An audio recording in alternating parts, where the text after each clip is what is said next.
تو اس میں وہی ہے کہ ایک آپ ہماری جیسے الومنائی ہوتی ہے، کالج کے پرانے دوست اکٹھے ہوتے ہیں اور ایک دوسرے سے ملتے ہیں، تو اس میں تو وہ اس میں تھوڑا سا پڑھ کے سنا دیتا ہوں کہ یہ کہ ہماری بیگم اس حقیقت سے بے خبر اسے نہایت تفاق سے ملی، وہ ہماری کلاس فیلوز مطلب ملی ہمیں. تو جب اس نے ہماری بیگم سے بچوں کا پوچھا تو بولی بس آپ سے صرف 1 نمبر پیچھے رہ گیا. اچھا، اتفاقاً اس کے شوہر کی کوئی کال آ گئی اور وہ معذرت کر کے جس گراؤنڈ میں ہم بیٹھے تھے اس کے کونے میں چلا گیا. ادھر ہماری بیگم کو ایک پرانی سہیلی مل گئی جو ہمارے ہی کلاس فیلو کی بیگم بن چکی تھی. یہ ایک سرپرائز سے کم نہیں تھا. سو وہ اس کے پاس پرانی یادیں تازہ کرنے بیٹھ گئی. ہمارے بچے بھی الگ کھیل رہے تھے اور 20 سال بعد ہم ایک ہی میز پر دونوں دوبارہ بیٹھے ماضی کی باتیں کر رہے تھے، یاد کر رہے تھے. اس خوف سے کہ ابھی کوئی درمیان میں مخل نہ ہو، وہ شرما کے بولی ایک بات کہوں؟ جی ضرور. میں طالب علمی کے زمانے میں آپ سے کہہ نہ سکی، لیکن یقین مانے مجھے آپ سے محبت ہو گئی تھی. ہمارا دل دھک دھک کرنے لگا اس زور سے کہ لگتا تھا ابھی سینے سے باہر آ جائے گا. وہ ہماری حالت دیکھ کر پریشان ہو گئی. کیا ہوا؟ اب بھلا کیا ہو سکتا ہے؟ ہم بھی آپ کو ٹوٹ کر چاہتے تھے، لیکن او ظالمہ پھر کہہ دیتے نا. بے ساختہ اس کے منہ سے نکلا. تو یہ اب ایک بات یہ، اس سے مجھے ایک اور قصہ یاد آیا کہ میری ایک کہانی جو ہے وہ چبل کے نام سے، بھمیری کی پہلی پنجابی کہانی تھی، تو وہ کسی نے پڑھی. اب میرا سٹائل لکھنے کا اتنا ایکسنٹ پور ہوتا ہے کہ وہ جب اس نے کہانی نے پڑھی بھاگا آیا تو مجھے کہتا ہے سر آپ نے یہ جو چبل والی کہانی ہے اتنی اچھی لکھی ہے، کیا بات ہے. اور کہتے ہیں بھائی کوئی بندہ جو ہے وہ سچ بولتا ہے کہ میں میرے ساتھ یہ ہوا کہ میں نے کہا بھائی صاحب یہ کہانی ہے، لیکن وہ نہیں مانا. اس نے کہا کہ یہ نہیں یہ آپ کی کہانی. اسی طرح سے ظالمہ بھی لوگ پڑھیں گے شاید سمجھے کہ میری بھی یہ افسانچہ میرے ہے حقیقت. لیکن بات یہ ہوتی ہے کہ آپ اگر لفظ اس طرح سے لکھتے ہیں کہ آپ دوسرے کو معلوم ہو کہ یہ واقعی اس پہ بیتی ہے یا آپ پہ بیتی ہے. مجھے یاد ہے میں جب وہ میری پہلی کتاب انوکھا لاڈلا آئی تھی تو مجھے ناروے سے ایک خط آیا. تو اس نے کہا کہ جیسے میں نے اپنی سٹرگل زندگی کی اس میں تھی، آپ بیتی تھی. وہ میری پیدائش سے لے کر جنگ آنے تک، یعنی کہ سرجن بننے تک کی کہانی تھی پہلی کتاب.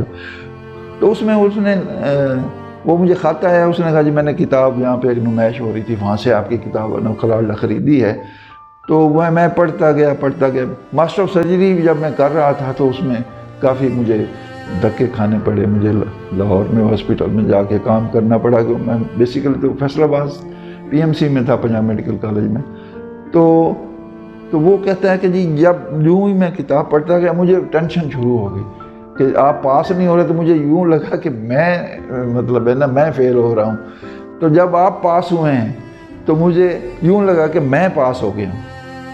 تو یہی وجہ ہے کہ پھر بندہ جیسے ایسے لیٹرز موصول ہوتے ہیں، لوگ ملتے ہیں تو بتاتے ہیں، تو پھر بندے کا اور لکھنے کو جی کرتا ہے. اسی طرح سے میرا جو حج کا سفر نامہ تھا وہ بہت سارے لوگ مطلب ساتھ لے کے جاتے ہیں.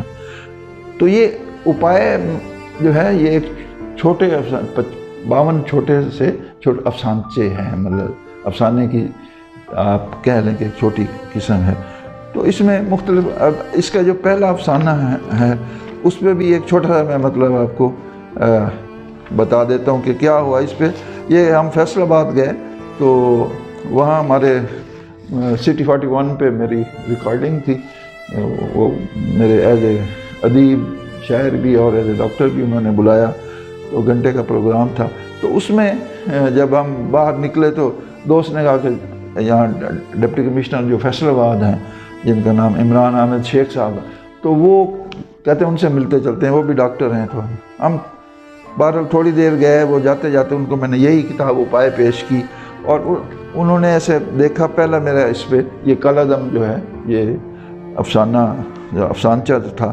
تو انہوں نے جلدی کھڑے پڑھ کے، تو اس میں آپ کو بتاؤں کہ اس میں افسانچہ میں کیا تھا کہ ایک لڑکا ہوتا ہے وہ اس کو کہیں نوکری ملنی ہوتی ہے، انٹرویو دیا ہوتا ہے، اس کو اپائنٹمنٹ لیٹر مل جاتا ہے تو بڑا خوش جاتا ہے، صبح اٹھتا ہے وہ اس کے بہن کو کہتا ہے میری قمیض استری کر دو، کپڑے استری کر کے ویگن میں خوش بیٹھ، آج سے میں برسر روزگار ہو جاؤں گا۔ تو وہ دفتر جب پہنچتا ہے تو یہ میں آخری میں اس کو پیرا پڑھتا ہوں، ویگن سے اتر کر وہ تیز تیز قدم اٹھاتے ہوئے دفتر کی جانب بڑھا۔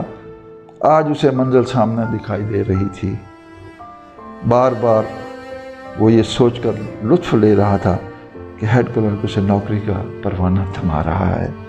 تاہم جب وہ دفتر پہنچا تو خلاف معمول وہاں اتنا رش تھا، اتنا رش نہیں تھا۔